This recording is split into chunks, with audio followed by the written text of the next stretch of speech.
이 사진 한 장을 보여드릴 거예요. 사진 한 장이 무엇을 의미하는지를 잘 한번 보시면 좋겠습니다.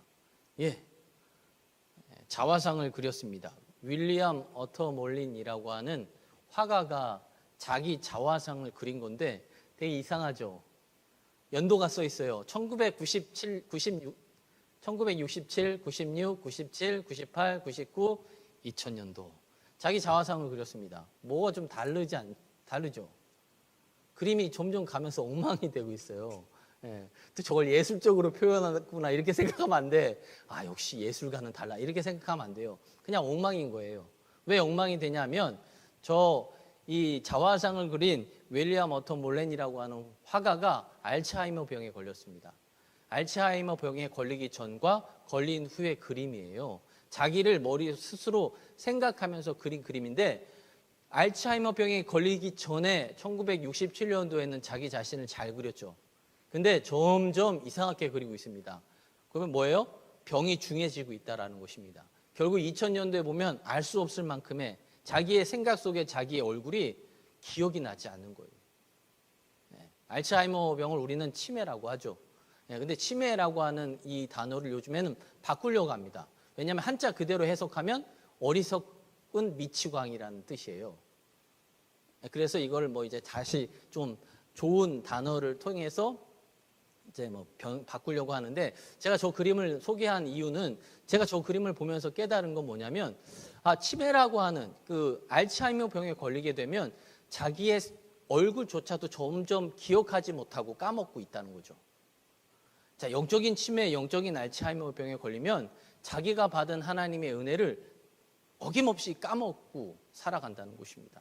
그래서 저 그림을 보면서 우리가 받은 은혜, 하나님께서 베풀어 주신 은혜를 한번 그려본다면 어떻게 그릴까? 처음에는 잘 표현을 잘하고 잘 그리다가도 나중에 되면 결국 우리도 저와 같이 잘 기억하지 못하는 그림들을 그릴 수 있다는 것입니다.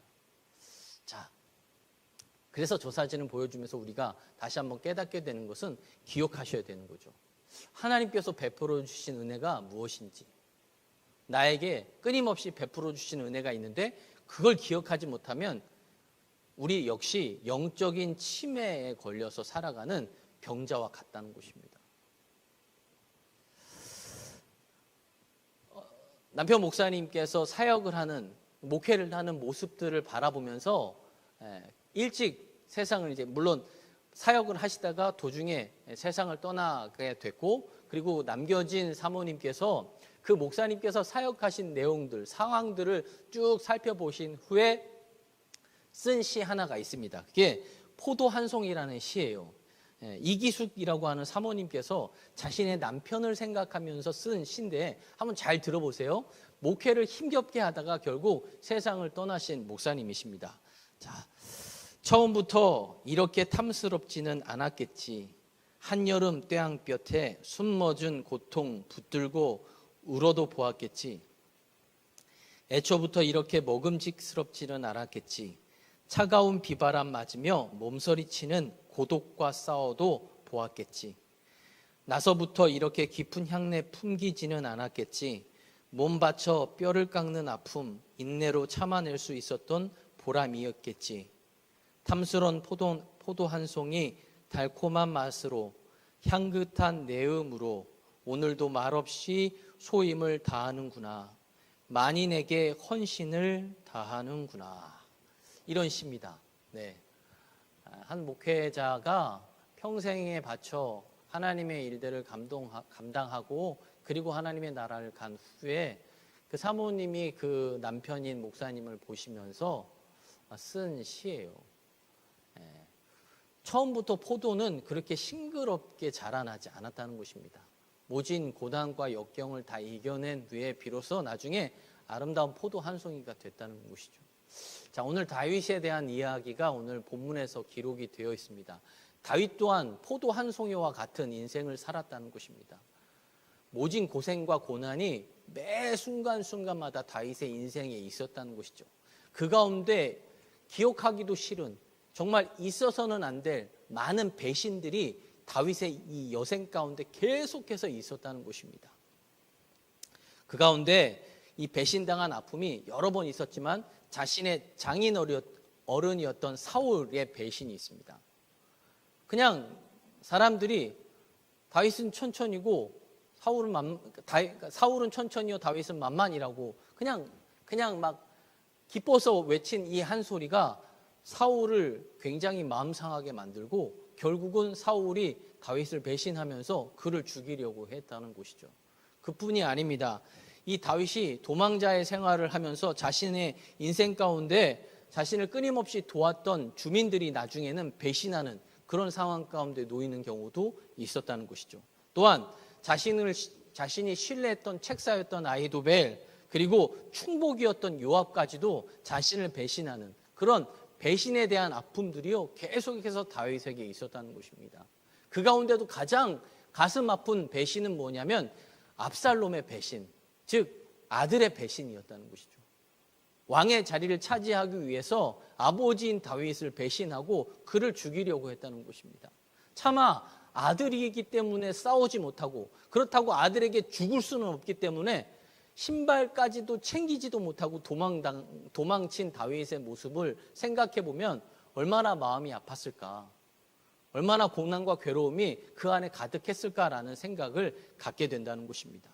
그런데 이 다윗이 그렇게 도망치는 삶을 통해서 간 바후림이라고 하는 곳에 도착했을 때 오늘 본문에서 시므이라고 하는 사람, 이 시므이라고 하는 사람이 다윗에게 막 돌을 던지면서 욕과 저주를 퍼붓게 돼요. 이유는 뭐냐면 이 시므이라고 하는 사람은 사울의 친척이었습니다. 즉 사울 왕이 쭉 왕위를 쭉 안전하게 계속해서 왕의 자리에 있었으면 많은 부와 명예와 여러 가지를 누릴 수 있는 그런 상황이었는데 다윗을 통해서 사울이 왕에서 내려오게 되고 죽게 되면서부터 이 시므이는 다윗에 대한 악한 감정들을 갖고 있었다는 거죠. 그런 상황 가운데 오늘 다윗이 아들에 의해서 배신당하고 쫓김을 당하는 그런 신세가 됐다는 것을 알면서 다윗에게 찾아가서 지금 다윗에게 욕을 하고 돌을 던지고 계속해서 저주를 퍼붓는 그런 상황 가운데 오늘 본문의 모습들이 쭉 기록이 되어 있다는 것입니다. 자, 이 상황을 보면서 지금 다윗과 함께한 장수들, 즉 다윗을 위해서 목숨을 걸고 쫓아온 장수들이 이 시므이를 죽이려고 하죠. 다윗을 저렇게 욕되게 하는 저 시므이를 가만히 놔둘 수 없다라고 생각하면서 당장 잡아서 목을 베겠다라고 얘기합니다. 그때 다윗이 뭐라고 얘기하냐면 10절 하반절에 하는 말씀입니다. 그가 저주하는 것은 여호와께서 그에게 다윗을 저주하라 하심이니 내가 어찌 그리 하였느냐 할 자가 누구겠느냐. 지금 다윗의 조카 아비새는 9절의 말씀 보니까 이 죽은 개가 어찌 내 주 왕을 저주하리까, 청하건대 내가 건너가서 그의 머리를 베게 하소서라고 했더니 다윗은 그래 가서 베라 라고 얘기한 게 아니고 10절의 말씀 아까 얘기한 것처럼 이 저주가 단순히 저 시므이가 원해서 하는 것이 아니라 하나님이 시므이를 통해서 나에게 하는 저주다라고 다시 한번 그 상황을 설명하고 있다는 것입니다. 자, 여기서 다윗을 다윗에게 만들었던 다윗의 신앙이 어떠한 신앙인지를 우리가 알 수 있습니다. 다윗은 하나님의 주권 신앙을 가지고 살았다는 것이죠. 어떠한 상황 가운데 있어도 하나님께서 이 모든 상황을 이끌어 나가신다라는 하나님의 주권 신앙을 다윗은 갖고 있었다는 것입니다. 그렇기 때문에 시므이가 지금 나를 저주하고 욕하는 그 자체도 시므이 단순히 그 사람의 생각이 아니라 하나님께서 시므이를 통해서 나를 단련시키는 것이고 나를 다시 한번 질책하고 있다는 것을 오늘 다윗은 우리에게 가르쳐주고 있다는 것입니다. 단순하게 그냥 사람 대 사람으로만 생각하는 게 아니에요. 그러니까 책망하는 사람과 책망을 받는 사람, 이 두 가지만 생각하는 게 아니고 다윗은 그 사이에 하나님을 끼워 넣었다는 것입니다. 저렇게 나를 모욕하고 나에게 나쁜 말을 하고 나에게 저주하는 이 모든 것들이 한 사람의 생각이 아니라 하나님께서 저 사람을 통해서 나에게 하시는 말씀인 하나님의 주권 신앙을 가지고 살았다는 것이죠. 우리는 비난을 받고 저주를 받을 때 옳고 그름만 생각할 때가 많습니다. 그리고 이게 정확한 건지 부정확한 건지만 생각할 때가 많아요. 근데 중요한 것은 다윗은 그 모든 것들 상황 가운데 중앙에 하나님을 끼워 넣었다는 것입니다. 모든 음성이 하나님의 음성이요, 모든 행동이 하나님을 통해서 벌어지는 행동이라는 사실을 다시 한번 우리에게 가르쳐 주고 있다는 거예요. 누군가가 나를 저주하거나 누군가가 나에게 나쁜 말을 할 때 그 사람에 대한 옳고 그름만을 생각하면 우리 얼굴은 울그락불그락 될 수 있습니다.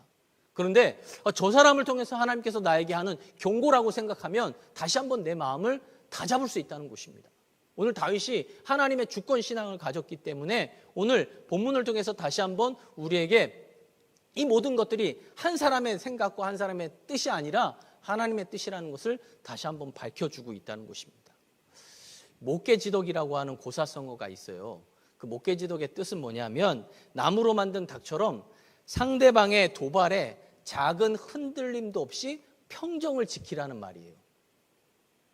나무로 닭을 열심히 깎아서 만들었어요. 그러면 그 닭 앞에서 우리가 아무리 조롱을 하고 아무리 욕하고 아무리 놀려도 그 나무인 닭이 뭐라고 하겠어요? 울그락불그락 하겠어요? 아니요. 가만히 있는 거예요. 그 말씀, 그 이야기입니다. 그 고사성어예요. 이 고사성어는 삼성 창업주 이병철 회장이 이건희 회장이 처음 삼성에 입사했을 때 휘호로 써준 거예요. 목계지덕. 그래서 이것을 벽에 걸어놓고 항상 보라는 거예요. 어떠한 상황 가운데서도 평정심을 잃어버리면 안 된다는 거죠. 오늘 다윗이 그랬다는 것입니다. 자기를 저주하고 돌을 던지고 욕을 하고 있는 시므이를 바라보면서도 평정심을 잃지 않았다는 것입니다. 그럴 수 있는 비결은 저 사람이 나를 싫어서 나를 미워해서가 아니라 하나님께서 나에게 잘못된 부분들이 있기 때문에 이렇게 한 것이라는 그 하나님 주권 신앙을 가졌기 때문에 가능했다는 것이죠. 오늘 13절에 보면 세번역에 이렇게 얘기해요. 다윗과 그 부하들은 계속하여 길을 갔다. 시므이가 계속 돌을 던지고 욕을 하고 막 저주를 했는데 그냥 다윗과 그 부하들은 계속해서 길을 걸어갔다는 거예요. 거기에 발목이 묶여서 그 사람과 대면해서 싸우거나 그 사람과 막 화를 내거나 그런 게 아니라 그냥 아무 생각 없이 아무런 마음 없이 그냥 자신이 갈 수 있는 그 길을 갔다라고 설명을 해주고 있다는 것입니다. 다윗뿐만 아닙니다. 요셉도 그랬습니다. 요셉을 보세요. 요셉은 자기의 형들이 자기를 애굽의 노예로 팔았단 말이죠. 얼마나 원망이 많았겠어요. 얼마나 속이 많이 상했겠어요. 근데 원망하고 불평하고 속상한 삶을 계속해서 살았다면 요셉은 결코 총리의 자리에 오를 수가 없다는 것이죠. 그럼에도 불구하고 요셉의 신앙은 하나님께서 나를 인도하신다는 신앙이었다는 것입니다. 창세기 45장 7절의 말씀을 보면 뭐라고 얘기해요? 당신들이 나를 이곳에 팔았다고 해서 한탄하지 마소서. 하나님이 생명을 구원하시려고 나를 당신들보다 먼저 보내셨나이다. 이게 요셉의 신앙이었다는 겁니다. 아, 내 형들이 나를 팔았지. 저 몹쓸 형들. 내가 늘 저주하고 그 화에 뒤집히고 쌓여서 살아가야지 라는 생각을 가지고 산 게 아니라 당신들의 생명을 먼저 구원하기 위해서, 구해주기 위해서 당신들보다 나를 먼저 보내신 게 바로 하나님이라는 사실을 잊지 않고 기억하며 살았다는 것입니다. 무슨 일을 당하든지 다윗처럼 또 요셉처럼 우리가 그 상황 가운데 하나님을 끼워 넣으셔야 돼요. 그래서 왜 이러한 상황이 우리에게 찾아왔는지, 나에게 찾아왔는지, 왜 이런 일들이 나에게 일어났는지에 대해서 깊이 생각해야 된다는 것입니다. 주님께서 우리에게 주시는 또 다른 메시지가 있다는 사실을 기억하셔야 된다는 거죠. 그러면 원망하지 않을 수 있습니다. 불평하지 않고 오히려 더 하나님 앞에 나아갈 수 있는 그러한 온전한 신앙을 가질 수 있음을 기억하시고 늘 주님 앞에 목계지덕의 그러한 고사성어처럼 하나님 주권의 신앙을 가지고 살아갈 수 있는 여러분들의 삶이 되시기를 주님의 이름으로 축복합니다. 또 한 가지 더 묵상하는 것은 다윗은 자신의 원통함을 통해서 역사하실 하나님을 또한 기대했다라는 것입니다. 자, 12절 말씀 보니까 혹시 여호와께서 나의 원통함을 감찰하시리니 오늘 그 저주 때문에 여호와께서 선으로 내게 갚아 주시리라. 혹시 저 시므이가 지금 저주를 하고 있지만 결국 저 모든 저주를 벗어나서 하나님께서 나에게 그 모든 상황 가운데서도 더 특별한 것으로 갚아주시는 그런 믿음을 가지고 있었다는 것이죠. 이런 기대를 가지고 있었다는 것입니다. 근데 이 기대가 단순히 허상적인 기대가 아니라 하나님의 말씀을 붙들고 나아갔던 기대였다는 것이에요. 왜냐하면 사무엘하 7장 16절에서 하나님께서 다윗에게 약속의 말씀을 주십니다. 내가 내 집과 내 나라가 내 앞에서 영원히 보존되고 내 왕위가 영원히 견고하리라라고 하는 이 말씀을 하나님께서 약속의 말씀으로 다윗에게 주셨습니다. 그렇기 때문에 지금 상황은 이러할지 모르지만 결국 하나님께서 반드시 나의 상황을 바라보시고 좋은 것으로 갚아주실 것이라는 확신을 가지고 또 기대를 가지고 살았다는 것입니다. 지금 다윗의 처지는 그렇지 못해요. 오히려 시므이가 저주하고 욕한 것처럼 네가 이러한 고난과 고통을 받는 이유는 네가 사울을 죽였기 때문이라고, 네가 요나단을 죽였기 때문이라고 지금 계속해서 시므이는 다윗을 저주하고 있단 말이죠. 근데 생각해보면 다윗이 사울을 죽인 것도 아니고 요나단을 죽인 것도 아닙니다. 브레셋 전투에 들어가서 사울이 스스로가 죽은 거예요. 그런데 지금 하나님의 이름 명목으로 지금 계속해서 다윗을 저주하고 있단 말이죠. 너의 잘못이 지금 너를 이렇게 만들었다고. 많은 사람들이 볼 때 그런 것 같아요. 왜요? 상황이 엉망진창이니까. 그러니까 다윗이 잘못해서 저런 고난을 받고 있구나라는 그러한 오해를 할 수 있다는 말이죠. 그러나 놀라운 것은 다윗은 그럼에도 불구하고 하나님에 대한 기대를 저버리지 않았다는 것입니다. 반드시 하나님께서 약속의 말씀을 나에게 성취하리라는 이 믿음을 가지고 나아갔다는 것이죠. 놀라운 것은 그런 상황 가운데 삶의 반전이 있게 되죠. 결국 모든 사람들이 처음에는 압살롬을 지지하고 압살롬에게 호응을 해줬지만 차후에는 어떻게 돼요? 압살롬이 무너지는 경우를 우리가 성경을 통해 보게 되는 것이죠. 결국 하나님은 하나님께서 약속하신 말씀대로 다윗의 왕권을 지켜주시고 보호해 주셨다는 사실입니다. 그것을 오늘 다윗이 다시 한번 깨닫게 되죠. 그런 상황 가운데서 저주했던 시므이가 다시 한번 다윗에게 나와서 무릎을 꿇고, 그리고 사무엘하 19장 19절에 보니까 이렇게 간절히 그 앞에서 부르짖고 있습니다. 내 주 왕께서 예루살렘에서 나오시던 날에 종의 패역한 일을 기억하지 마시오며 왕의 마음에 두지 마옵소서. 제가 잘못했습니다. 그러니 제발 저를 용서해 주세요. 살려달라는 얘기예요.